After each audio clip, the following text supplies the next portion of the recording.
گھر کے کسی فرد نے کہا کہ امیر المومنین اس وقت بات کرنے کے قابل نہیں، امیر المومنین رضی اللہ عنہ نے قدر درشت لہجے میں کہا، اسے آنے دو، وہ بہت دور سے آیا ہے، جب تک میرا سانس چل رہا ہے میں اپنے فرائض سے کوتاہی نہیں کر سکتا۔ مسنا کو اندر بلا لیا گیا۔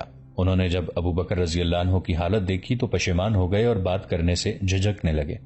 مجھے گنہگار نہ کر ابن حارثہ، ابو بکر رضی اللہ عنہ نے کہا، ہو سکتا ہے تو مدد لینے آیا ہو، میں اگر تیرے لیے کچھ نہ کر سکا تو اللہ کی باز پرس پر کیا جواب دوں گا؟ یا امیر المومنین، مسنا بن حارثہ نے کہا، محض ہمارے قابو میں ہے، حالات ہمارے حق میں ہے، لیکن تعداد کی کمی پریشان کرتی ہے۔ مسلمان اب اتنے نہیں رہے کہ انہیں فوج میں شامل کر کے محاذوں پر بھیجا جائے، جو جہاد کے قابل تھے وہ پہلے ہی محاذوں پر ہیں۔ امیر المومنین کے حکم سے ان لوگوں کو مجاہدوں کی صفوں میں کھڑا نہیں کیا جا سکتا جو مرتد ہو گئے تھے۔ میں یہ درخواست لے کر آیا ہوں کہ ان میں بہت سے ایسے ہیں جو سچے دل سے اسلام قبول کر چکے ہیں اور محاذوں پر جانا چاہتے ہیں، کیا امیر المومنین انہیں فوج میں شامل ہونے کی اجازت دیں گے؟ ابن خطاب کو بلاؤ، امیر المومنین نے کہا۔ عمر رضی اللہ عنہ دور نہیں تھے، جلدی آ گئے۔ ابن خطاب، امیر المومنین نے عمر رضی اللہ عنہ سے کہا، ابن حارثہ مدد مانگنے آیا ہے۔ جی، یہ جو کہتا ہے ایسا ہی کرو اور اسے فوراً مدد دے کر محاذ کو روانہ کرو، اور اگر میں اس دوران فوت ہو جاؤں تو اس کام میں رکاوٹ نہ ہو۔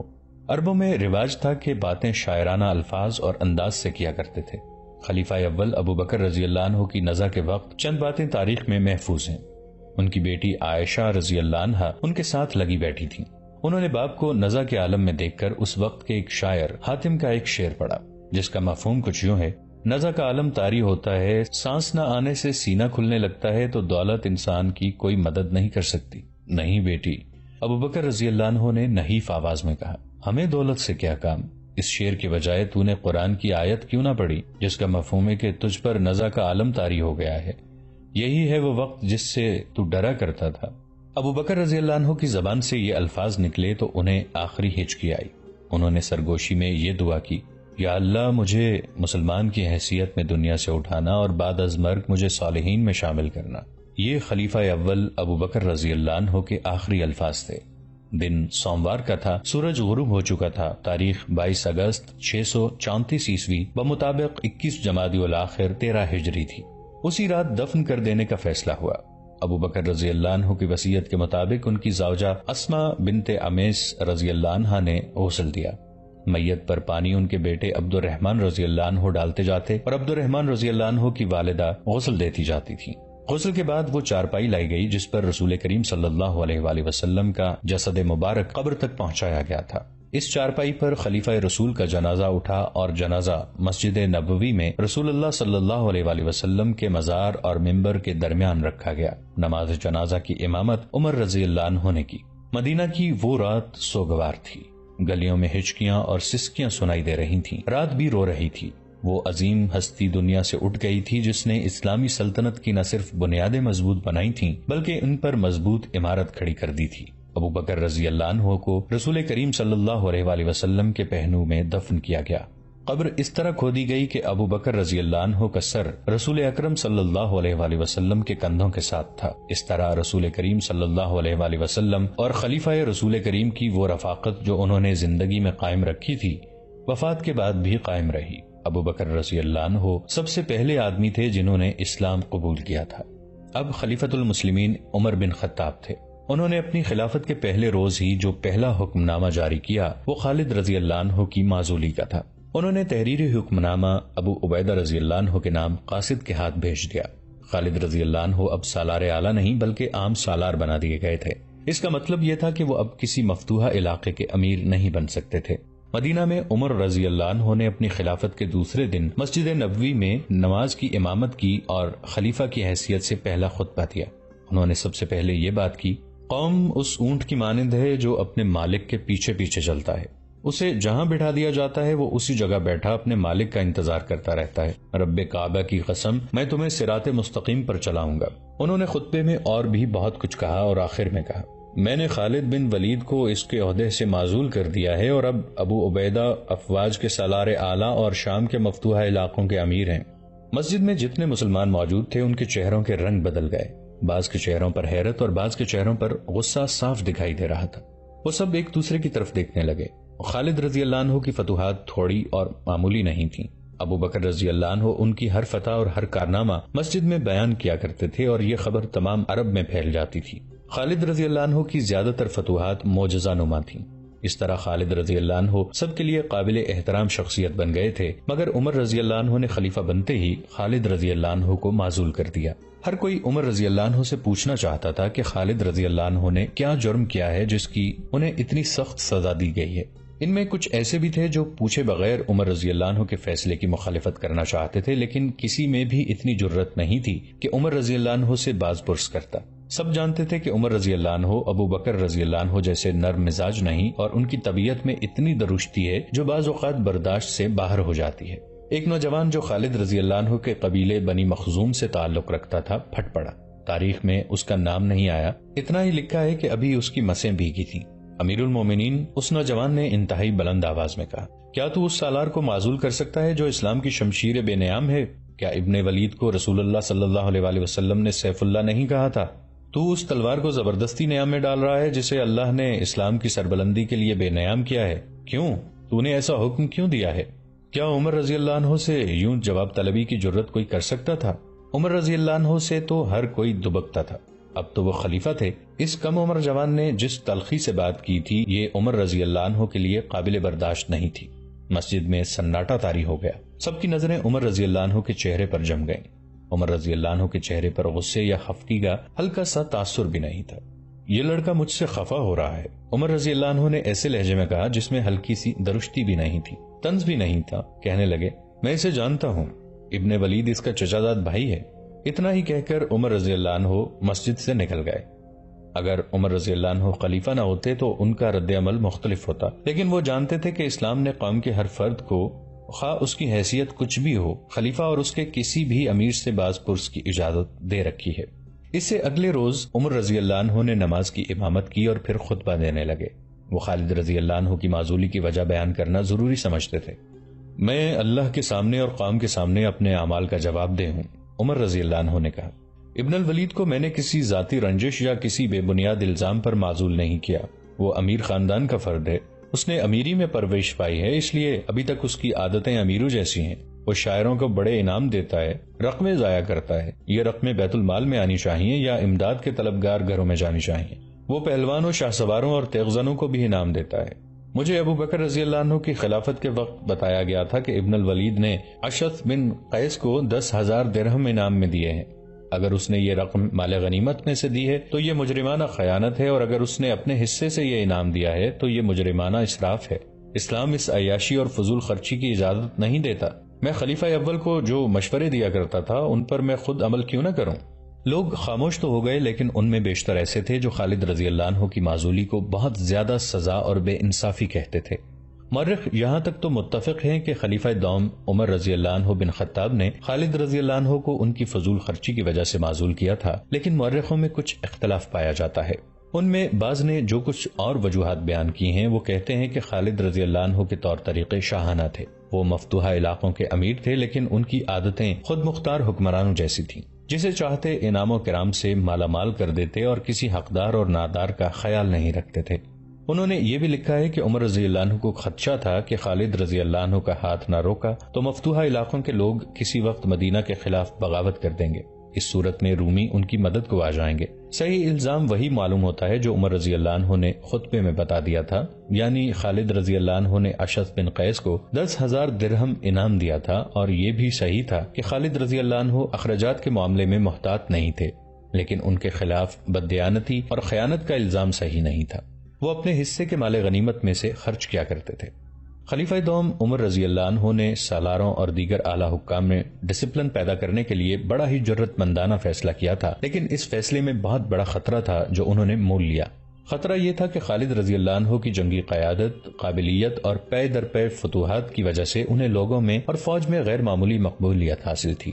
ان کی معزولی پر لوگوں میں اضطراب پھیل گیا تھا اور وہ احتجاجی باتیں کر رہے تھے۔ ابو عبیدہ رضی اللہ عنہ اور خالد رضی اللہ عنہ جس محاذ پر تھے وہاں کی تمام فوج کو اکٹھا کر کے ابو عبیدہ رضی اللہ عنہ نے اعلان کیا کہ امیر المومنین ابو بکر رضی اللہ عنہ فات ہو گئے ہیں اور اب عمر رضی اللہ عنہ خلیفہ ہیں۔ فوج کو دوسری خبر یہ سنائی گئی کہ خالد رضی اللہ عنہ کو سپہ سالاری سے معزول کر کے عام سالار بنا دیا گیا ہے اور اب ابو عبیدہ رضی اللہ عنہ سالار اعلیٰ ہیں۔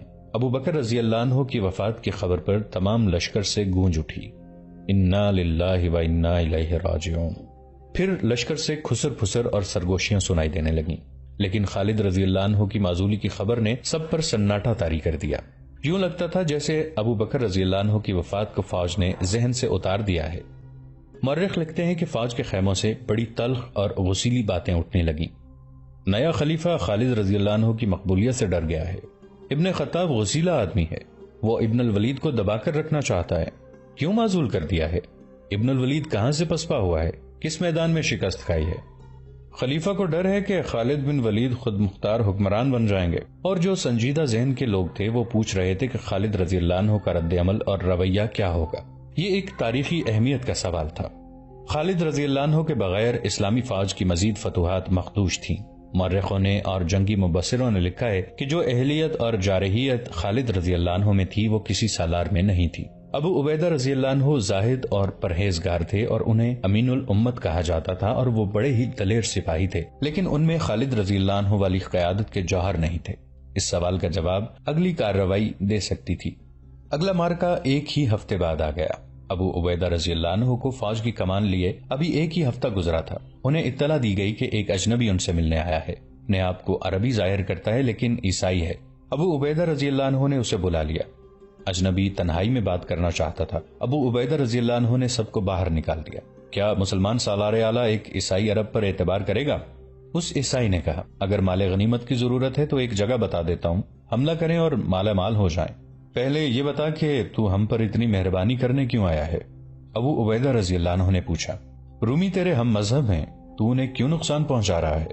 اپنے وطن کی محبت کی خاطر، عیسائی نے جواب دیا۔ رومی میرے ہم مذہب تو ہیں، لیکن زندہ عیسائیوں کو شیروں کے آگے رومیوں نے ہی ڈالا تھا، اور عیسیٰ کو مصلوب کرنے والے رومی ہی تھے۔ میں ان کی شہنشاہی دیکھ رہا ہوں، یہ رعایا کو انسان نہیں سمجھتے۔ میں نے مفتوحہ علاقوں میں آپ کی حکومت بھی دیکھی ہے، آپ رعایا کو انسانیت کا درجہ دیتے ہیں۔ میں رومیوں کے ظلم و ستم کا شکار ہوں، میرے دل میں صرف اپنا ہی نہیں پوری انسانیت کا درد ہے۔ میں مسلمان نہیں، لیکن میں یہ تو فخر سے کہہ سکتا ہوں کہ میں عربی ہوں، اور عرب کے لوگ اچھے ہوتے ہیں۔ اس عیسائی عرب نے ابو عبیدہ رضی اللہ عنہ کو متاثر کر لیا۔ ابو عبیدہ رضی اللہ عنہ نے اس سے پوچھا کہ وہ کون سی جگہ بتا رہا ہے جہاں حملہ کرنا ہے۔ ابو القدس، عیسائی عرب نے جواب دیا اور یہ بتایا کہ یہ مقام ابو القدس کتنی دور اور کہاں ہے۔ ابو عبیدہ رضی اللہ عنہ کو بتایا، 2-3 دن بعد وہاں ایک میلہ شروع ہونے والا ہے، اس میں دور دور کے تاجر بیچنے کے لیے مال لائیں گے، بڑے قیمتی اشیاء کی دکانیں لگیں گی، بڑے دولت مند خریدار آئیں گے۔ اگر آپ کو مال غنیمت چاہیے تو ایک چھوٹا سا دستہ بھیج کر سارے میلے کا سامان سمیٹ لیں۔ کیا اس میلے کی حفاظت کے لیے رومی فوج کا کوئی دستہ وہاں ہے؟ ابو عبیدہ رضی اللہ عنہ نے پوچھا۔ نہیں ہوگا، عیسائی عرب نے جواب دیا۔ میں یہ جانتا ہوں کہ بحیرہ روم کے ساحلی شہر طرابلس میں رومی فوج موجود ہے، وہاں سے فوج اتنی جلدی ابو القدس نہیں پہنچ سکتی۔ آپ کے لیے میدان صاف ہے۔ وہ جانے کے لیے اٹھ کھڑا ہوا، کہنے لگا، مجھے زیادہ دیر یہاں نہیں رکنا چاہیے، اور وہ چلا گیا۔ ابو عبیدہ رضی اللہ عنہ نے اس میلے کو موٹا اور آسان شکار سمجھا۔ انہوں نے اپنے مشیر سالاروں کو بلایا، جن میں خالد رضی اللہ عنہ بھی شامل تھے۔ ابو عبیدہ رضی اللہ عنہ نے انہیں تفصیل سے بتایا کہ عیسائی عرب انہیں کیا بتا کر گیا ہے۔ یہ مال غنیمت ہاتھ سے نہیں جانا چاہیے، ابو عبیدہ رضی اللہ عنہ نے کہا۔ ابو القدس دشمن کا علاقہ ہے اور اس دشمن کے ساتھ ہماری جنگ ہے۔ جنگ کی صورت میں میلے پر ہمارا چھاپا جائز ہے، اس سے رومیوں پر ہماری دھاک بیٹھ جائے گی۔ ابو عبیدہ رضی اللہ عنہ نے باری باری سب کو دیکھا اور کہنے لگے، تم میں کون اس چھاپا مار کارروائی کے لیے جانا چاہتا ہے؟ ابو عبیدہ رضی اللہ عنہ کی نظریں خالد رضی اللہ عنہ کے چہرے پر ٹھہر گئیں۔ نظریں خالد رضی اللہ عنہ پر جما لینے کا مطلب یہی تھا کہ خالد رضی اللہ عنہ اپنے آپ کو اس چھاپے کے لیے پیش کریں گے، لیکن خالد رضی اللہ عنہ اس طرح خاموش بیٹھے رہے جیسے اس کام کے ساتھ ان کا کوئی تعلق ہی نہ ہو۔ ظاہر ہے ابو عبیدہ رضی اللہ عنہ کو خالد رضی اللہ عنہ کی خاموشی اور بے رخی سے بہت مایوسی ہوئی ہوگی۔ انہیں یہ خیال بھی آیا ہوگا کہ خالد رضی اللہ عنہ کا یہ رویہ ان کی معزولی کا رد عمل ہے۔ وہاں ایک نوجوان بھی موجود تھا، اس کے چہرے پر داڑھی ابھی ابھی آئی تھی۔ میں جاؤں گا، یہ نوجوان بول اٹھا۔ یہ فیصلہ سالار اعلیٰ کریں گے کہ میرے ساتھ کتنی نفری ہوگی۔ کیا تو ابھی کم سن نہیں ابن جعفر؟ ابو عبیدہ رضی اللہ عنہ نے کہا اور ایک بار پھر خالد رضی اللہ عنہ کی طرف دیکھا، مگر خالد لا تعلق بیٹھے تھے۔ امین الامت، نوجوان نے جواب دیا، میں مدینہ سے آیا ہی کیوں ہوں؟ میں کچھ کر کے دکھانا چاہتا ہوں۔ کیا میرے بزرگ بھول گئے ہیں کہ میرے سر پر اپنے شہید باپ کا قرض ہے؟ امین الامت، میں کم سن ضرور ہوں لیکن اناڑی نہیں ہوں، بزدل نہیں ہوں۔ کچھ سیکھ کر آیا ہوں، کیا میرے بزرگ میری حوصلہ شکنی کریں گے؟ خدا کی قسم ابن جعفر، ابو عبیدہ رضی اللہ عنہ نے کہا، تیری حوصلہ شکنی نہیں ہوگی، 500 سواروں کا دستہ لے لے، تو اس دستے کا سالار ہوگا۔ ابو عبیدہ رضی اللہ عنہ نے ایک کمسن لڑکے کو 500 سواروں کا سالار غالباً یہ سوچ کر بنا دیا تھا کہ یہ چھاپا نہایت آسان تھا، وہاں کوئی فوج نہیں تھی جو ان سواروں کے مقابلے میں آتی۔ یہ نوجوان کوئی عام سا لڑکا نہیں تھا، اس کا نام عبداللہ تھا، اور وہ رسول کریم صلی اللہ علیہ وآلہ وسلم کے چچازاد بھائی جعفر رضی اللہ عنہ کا بیٹا تھا۔ جعفر رضی اللہ عنہ موتا کی لڑائی میں شہید ہو گئے تھے۔ اس رات چاند پورا تھا، شعبان کی 15 تاریخ تھی، عیسوی سن کے مطابق یہ 14 اکتوبر 634 عیسوی کی رات تھی۔ نوجوان عبداللہ 500 سواروں کو لے کر رات کو روانہ ہوئے۔ ان کے ساتھ عاشق رسول اور نامور مجاہد ابو ذر غفاری رضی اللہ عنہ بھی تھے۔ یہ دستہ اس وقت روانہ کیا گیا جب میلہ شروع ہو چکا تھا۔ عبداللہ کا دستہ صبح طلوع ہو چکی تھی جب وہاں پہنچا۔ میلہ کیا تھا، وہ تو خیموں، شامیانوں اور قناتوں کا ایک گاؤں آباد تھا، اور یہ گاؤں بہت ہی خوبصورت تھا۔ دکانوں پر بڑا ہی قیمتی مال سجا ہوا تھا۔ میلے کی رونق جاگ اٹھی تھی۔ عبداللہ نوجوان تھا، وہ اپنے آپ کو اناڑی نہیں سمجھتا تھا، لیکن اناڑی پن کا ہی مظاہرہ کیا۔ سب سے پہلے انہیں 1-2 جاسوس یہ دیکھنے کے لیے بھیجنے چاہیے تھے کہ رومی فوج کا کوئی دستہ قریب موجود ہے یا نہیں، اور میلے میں جو لوگ آئے ہوئے ہیں وہ بہروپ میں رومی فوجی تو نہیں۔ اس نے وہاں جاتے ہی حملے کا حکم دے دیا۔ 500 مسلمان سوار میلے کے ارد گرد گھیرا ڈالنے لگے، اور اچانک کم و بیش 5000 رومی سوار جانے کہاں سے نکل آئے، اور وہ میلے اور مسلمان سواروں کو نرغے میں لینے لگے۔ 500 کا مقابلہ 5000 سے تھا، اور صورت یہ پیدا ہو گئی تھی کہ مسلمان سوار گھیرے میں آ گئے تھے۔ ان کی تباہی لازمی تھی۔ یہ 5000 رومی سوار میلے کی حفاظت کے لیے وہاں قریب بھی موجود تھے۔ انہیں معلوم تھا کہ مسلمان بہت تیز پیش قدمی کیا کرتے ہیں، کہیں ایسا نہ ہو کہ مسلمان فوج اچانک آ جائے اور میلے کو لوٹ لے۔ مسلمان سوار رومی سواروں کے گھیرے سے نکلنے کے لیے گھوڑے دوڑا رہے تھے، لیکن کہاں 500 اور کہاں 5000۔ مسلمان جدھر جاتے تھے ادھر سے روک لیے جاتے تھے۔ میلے میں بھگدڑ مچ گئی، لوگوں کی چیخو پکار تھی۔ دکاندار اپنا مال سمیٹ رہے تھے، اور جن کے پاس رقمیں تھیں وہ بھاگ رہے تھے۔ کئی ایک گھوڑوں تلے کچلے گئے۔ مسلمان ہر میدان میں قلیل تعداد میں لڑے ہیں، اس سے انہیں اپنے سے کئی گنا زیادہ لشکر سے لڑنے اور فتح یاب ہونے کا تجربہ تھا۔ انہوں نے 500 کی تعداد میں 5000 کا گھیرا توڑنے کی کوشش کی، لیکن کامیابی کی کوئی صورت نظر نہ آئی۔ انہوں نے کسی کی ہدایت کے بغیر ہی اپنے آپ کو گول ترتیب میں کر لیا اور رومیوں کا مقابلہ کرنے لگے۔ عبداللہ لڑ سکتا تھا، اس خطرناک صورتحال میں اپنے سواروں کی قیادت نہیں کر سکتا تھا۔ وہ سپاہیوں کی طرح بے جگری سے لڑ رہا تھا۔ ابو ذر غفاری رضی اللہ عنہ بھی جان پر کھیل کر لڑ رہے تھے۔ تمام سوار آگے بڑھ بڑھ کر رومیوں پر حملے کر رہے تھے، اور رومیوں کے حملے روکتے بھی تھے۔ ان کی گول ترتیب اس طرح تھی کہ سب کے منہ باہر کی طرف تھے، یعنی ان کا عقب تھا ہی نہیں جس پر دشمن کے حملے کا خطرہ ہوتا۔ رومیوں نے جب مسلمانوں کو اس انوکھی ترتیب میں دیکھا تو وہ سٹ پٹا گئے اور آگے بڑھنے میں محتاط ہو گئے، لیکن ان کی تعداد 10 گنا تھی اور وہ لڑنا جانتے تھے۔ ان کے محتاط ہونے سے صرف یہ فرق پڑا تھا کہ مسلمانوں کی تباہی تھوڑی سی دیر کے لیے ملتوی ہو گئی تھی۔ یہ ممکن ہی نہیں تھا کہ 500 سوار 5000 سواروں کے نرغے سے زندہ نکل آتے۔ یہ 500 مجاہدین اپنے سالار اعلیٰ کی ایک خطرناک لغزش کی سزا بھگت رہے تھے۔ ابو عبیدہ رضی اللہ عنہ امیر الامت تھے، زہد اور تقوی میں بے مثال تھے۔ صحابہ کرام میں ان کا مقام سب سے بلند تھا، لیکن حکومت کرنے کے لیے اور فوج کی قیادت کے لیے اور جنگی امور اور کارروائیوں میں فیصلے کرنے کے لیے صرف ان اوصاف کی ضرورت نہیں ہوتی، بلکہ یہ اوصاف بعض حالات میں قوم اور فوج کو لے ڈوبتے ہیں۔ ابو عبیدہ رضی اللہ عنہ کی سادگی کا یہ اثر کہ انہوں نے ایک عیسائی پر اعتماد کیا اور محض مال غنیمت کی خاطر 500 سواروں کو ایک بچے کی قیادت میں یہ معلوم کیے بغیر بھیج دیا کہ وہاں دشمن کی فوج موجود ہے یا نہیں۔ ابو عبیدہ رضی اللہ عنہ اپنے سالاروں کے ساتھ بیٹھے ہوئے تھے۔ دمشق فتح ہو چکا تھا، اگلی پیش قدمی کا منصوبہ تیار ہو رہا تھا اور فوج آرام کر رہی تھی۔ ایک گھڑ سوار گھوڑا سر پر دوڑاتا ابو عبیدہ رضی اللہ عنہ کے خیمے کے سامنے آ رکا۔ سوار کود کر اترا اور دوڑتا ہوا خیمے میں داخل ہو گیا۔ وہ ہانپ رہا تھا، اس کے چہرے پر گرد کی تہ جمی ہوئی تھی۔ سب اس کی طرف متوجہ ہوئے۔ سالار اعلیٰ، اس نے ابو عبیدہ رضی اللہ عنہ سے کہا، وہ سب مارے جا چکے ہوں گے، وہ گھیرے میں آئے ہوئے ہیں۔ کون؟ ابو عبیدہ رضی اللہ عنہ نے گھبرائے ہوئے لہجے میں پوچھا۔ کس کی بات کر رہے ہو؟ کون کس کے گھیرے میں آیا ہوا ہے؟ ابو القدس، سوار نے کہا۔ ابو القدس کے 500 سواروں کی بات کر رہا ہوں، ان کی مدد کو جلدی پہنچیں، ایک بھی زندہ نہیں رہے گا۔